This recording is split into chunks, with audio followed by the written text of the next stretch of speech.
Welcome to the DUI Law Podcast produced by the Oberman and Rice Law Firm. This podcast does not create an attorney-client relationship. You will not become a client until a written contract is agreed to between the host and listener.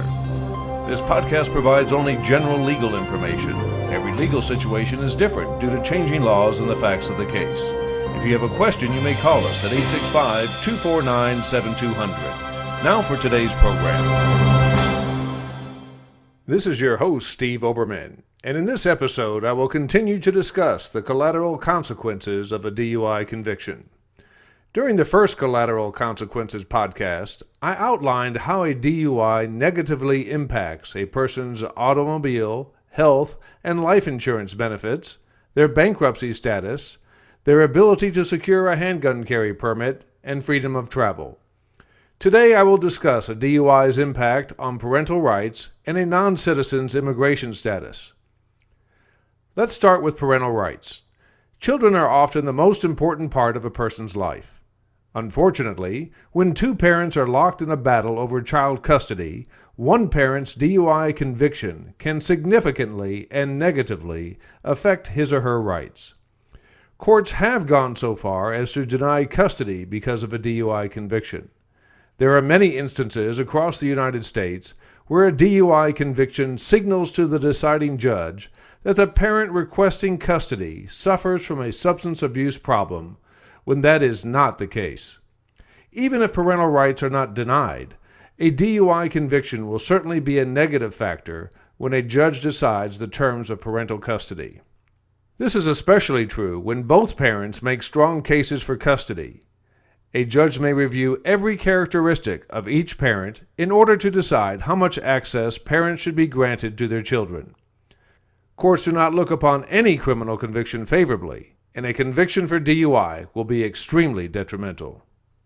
A DUI conviction also has adverse consequences for anyone who is not yet a naturalized citizen, and more than one DUI conviction compounds the problem exponentially. A legal alien's first offense for DUI is no longer grounds for deportation. It is important to note that this was not always the case. Before 2004, many legal aliens were deported as a result of a DUI conviction, and many more were threatened with deportation. Fortunately, in 2004, the United States Supreme Court unanimously decided that a first offense DUI could not be the legal basis for deportation. However, listeners should be aware that in at least one case, a legal alien was deported as a result of a felony DUI conviction in Alabama. If the defendant is not a U.S. citizen, it is critical to consult with an experienced immigration lawyer in addition to hiring a skilled DUI defense lawyer. Certain developments or circumstances may unexpectedly make the defendant subject to removal proceedings. A DUI conviction may also prevent a legal alien from becoming a naturalized citizen. In order to obtain the privilege of naturalization, an applicant affirmatively must establish good moral character. An applicant for U.S. citizenship who has been on probation, parole, or a suspended sentence during all or part of the statutory period is not necessarily precluded from establishing good moral character, but such probation, parole, or suspended sentence may be considered by the U.S. Citizenship and Immigration Services in determining whether the applicant meets the good moral character requirement.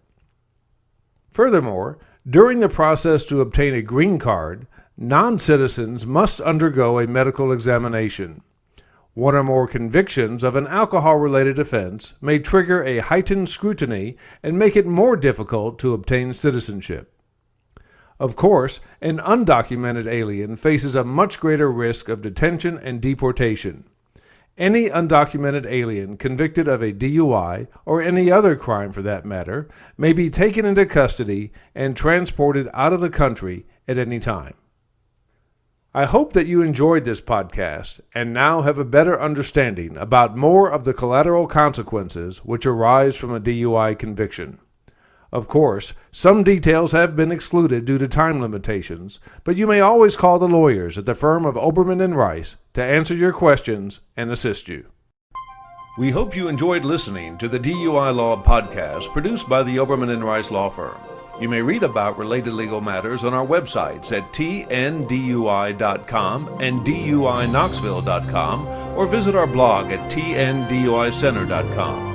You may also speak to one of our lawyers by calling 865-249-7200. Until next time, remember to drive safely.